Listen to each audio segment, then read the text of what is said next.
Fala galera, como é que vão vocês? Espero que bem, espero que tranquilos, saudáveis, se cuidando, respeitando aí a quarentena.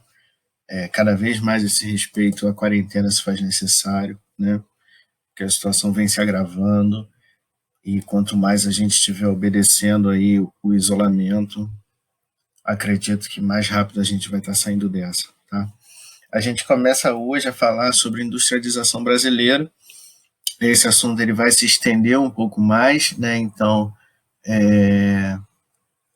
não vai ser só hoje que a gente vai falar sobre esse assunto. Começando bem pelos primórdios, para a gente entender como que se deu esse processo, né? Então, vamos lá. O que estimulou, de fato, né, a industrialização do Brasil foi a Primeira Guerra Mundial. Por quê?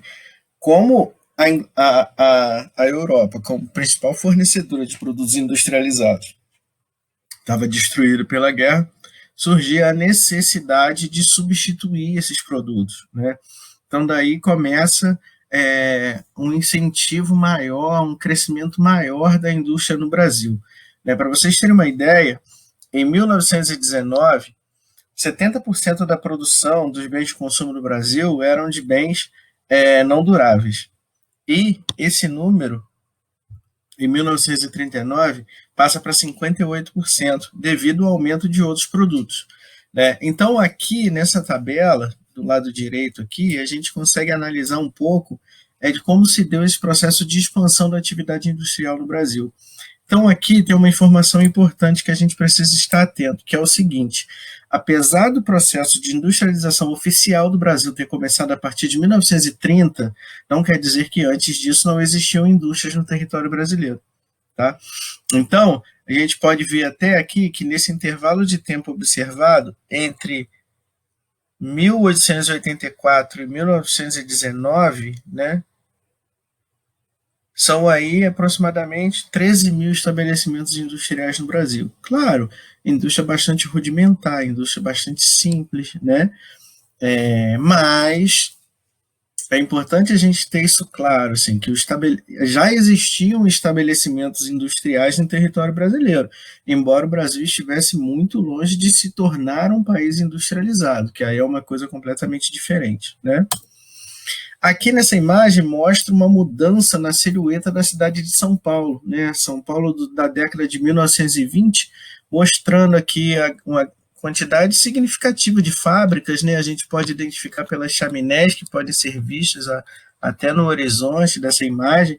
Então aqui já começa uma transformação espacial significativa na cidade de São Paulo, né? Que não por acaso São Paulo é a principal cidade industrial do Brasil, e a gente vai entender um pouco melhor isso historicamente falando, né? Então, o impulso para iniciar a política de industrialização no Brasil foi com a crise de 29. A crise de 29 foi um fator assim, né, que escancarou a necessidade do Brasil de modificar os seus rumos na economia. Até porque a principal região do Brasil a ser atingida pela crise de 29 foi a região sudeste, que era a maior produtora de café, logo a região que tinha mais grana, né? E isso ajuda a gente a entender também por que a industrialização do Brasil se concentrou no sudeste, né? Porque existe uma relação íntima entre o café e a industrialização, porque foi do café que veio a grana. Quem tinha grana eram os grandes barões do café, né? Então, como é que se começa a industrialização? Precisa de grana. Quem tinha grana? Esses caras, né? Um outro acontecimento que impulsionou esse desenvolvimento industrial foi a Revolução de 1930, que culminou no fim da República Velha, né? Aquele rompimento do Brasil, como é que fala? Exclusivamente agrário exportador. Então, a partir de 1930, o Brasil muda um pouco esse perfil, iniciando o processo de industrialização, né? Esse gráfico aqui, ele é um gráfico um pouco diferente do que a gente está acostumado a ver, mas ele é de fácil compreensão. Quanto maior a área, maior a importância, maior a relevância do setor. Então, percebam que a área vermelha aqui da agropecuária, ela vai diminuindo, tá vendo? Essa área vai diminuindo de 1990 de 1900 até 2000. A curva industrial, ela aumenta, a área ocupada pela corzinha da indústria aumenta, e a de serviços também aumenta, né? Então é assim que a gente faz a leitura desse tipo de gráfico. Quanto maior a área preenchida, maior a participação do setor no produto interno bruto, tá? A herança do café, ela vem de três razões, de três fatos, né? É o seguinte: foi do café que veio o capital, ou seja, a grana, como eu comentei com vocês ali anteriormente.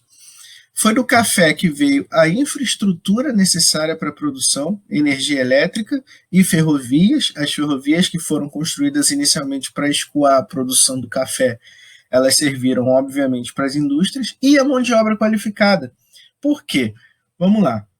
Em 1888, é assinada a abolição da escravatura no Brasil, certo? A gente está falando de um período bastante próximo, né? De 1888 para 1930 é um pulo, né? É pouquíssimo tempo. E aí o que acontece? Os barões do café, principalmente, né? Obviamente não iam pagar para que negros trabalhassem nas suas lavouras. Daí o Brasil começou a estimular a vinda de europeus para cá, e chegaram uma galera para cá. No estado de São Paulo, uma grande quantidade de italianos, principalmente, né, que passaram a ocupar esses postos de trabalho nos cafezais, com uma relação quase de escravidão também, mas esse é tema para outro assunto. A questão é que o Brasil demorou muito a se industrializar, né? Uma característica forte da industrialização do Brasil é que ela é tardia. Ela começou quase 200 anos depois da primeira Revolução Industrial na Inglaterra, que aconteceu no século XVIII. Então, esses italianos, esses gringos que vieram para cá para trabalhar no café, eles já tinham experiência na indústria, a indústria já era uma coisa relativamente comum, né? Então, daí a mão de obra qualificada para trabalhar na indústria, né?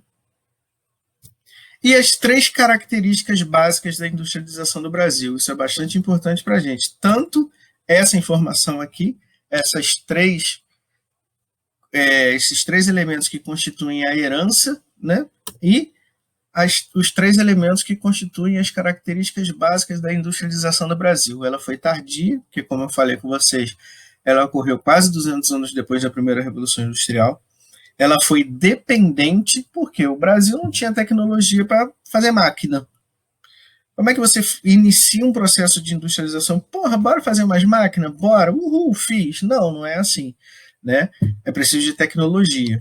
Então o Brasil precisou importar essa tecnologia. O Brasil precisou comprar maquinários para iniciar seu processo de industrialização.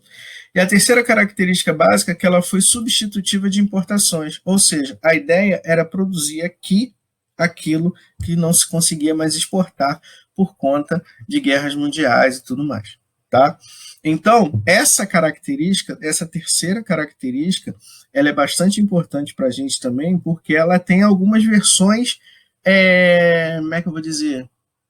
Contrárias, né? Contrárias não sei se é a palavra adequada, distintas. Por quê? Assim como o Brasil se industrializou para substituir importações, existem países que se industrializaram para exportar. O Brasil se industrializou para atender a demanda do mercado interno. Existem países que se industrializaram para atender a demanda do mercado externo. Quem? Os tigres asiáticos. Coreia do Sul, Singapura, Hong Kong, Taiwan, são exemplos de plataformas de exportação, ou seja, países que se industrializaram com o objetivo de produzir para o mercado externo, diferente do que aconteceu com a industrialização do Brasil nesse primeiro momento, beleza? E aí, aqui no Brasil, assim como se espalhou pelo mundo inteiro, né, teve o período que ficou conhecido como keynesianismo, que foi o período pós-crise de 29. Por quê? Até a crise de 29 se acreditava e se defendia ferrenhamente que o mercado era autorregulador. A ideia básica do liberalismo econômico, né? E aí, como o mercado não é autorregulador, prova disso foi a crise de 29 e várias outras crises, enfim, né? Como forma de recuperação da economia, surge o keynesianismo, que preza, que defende a participação do Estado na economia. O Estado como provedor de emprego, o Estado como responsável pelo bem-estar da sua população. Daí as políticas de bem-estar social, ok? Aqui no Brasil, essa marca do estado de bem-estar social, do keynesianismo, ela aparece de maneira mais significativa nesse período aqui, entre 30 e 56, quando o Brasil constrói importantes empresas estatais, como é o caso da Petrobras, a CSN, a Vale do Rio Doce, que hoje é só Vale, né, responsável aí por pelo menos 3 catástrofes ambientais nos últimos 5 anos, né? Enfim, então o governo brasileiro, o Estado brasileiro, na verdade, passa a atuar como empresário, seguindo essa característica básica do keynesianismo, né? Então, é um período fortemente nacionalista no que diz respeito à proteção da indústria interna, a geração da indústria interna, propriamente dita, né? A proteção da produção interna e tudo mais. E aí, essa imagem aqui, a gente tem a CSN, que é a usina Presidente Vargas, né? Essa aqui especificamente, beleza? Localizada em Volta Redonda, financiada pelos Estados Unidos, isso é importante, né? Por quê? Getúlio Vargas ficou ali ameaçando se aproximar do eixo fascista na Segunda Guerra Mundial, e aí os Estados Unidos deu essa moralzinha, financiando a construção da CSN. Vargas adotou algumas medidas protecionistas, ou seja, a fim de proteger a produção interna, como, por exemplo, a desvalorização da moeda nacional em relação ao dólar. Isso fazia com que os produtos estrangeiros ficassem naturalmente mais caros aqui, né? E a gente pode ver a nossa realidade hoje, com o dólar 6 pau, tudo que vem de fora para a gente fica muito mais caro, né? E uma outra forma que Getúlio Vargas encontrou de proteger a produção interna foi criando leis e tributos que restringiam e às vezes até proibiam a importação de bens de consumo e de produção que pudessem ser fabricados internamente.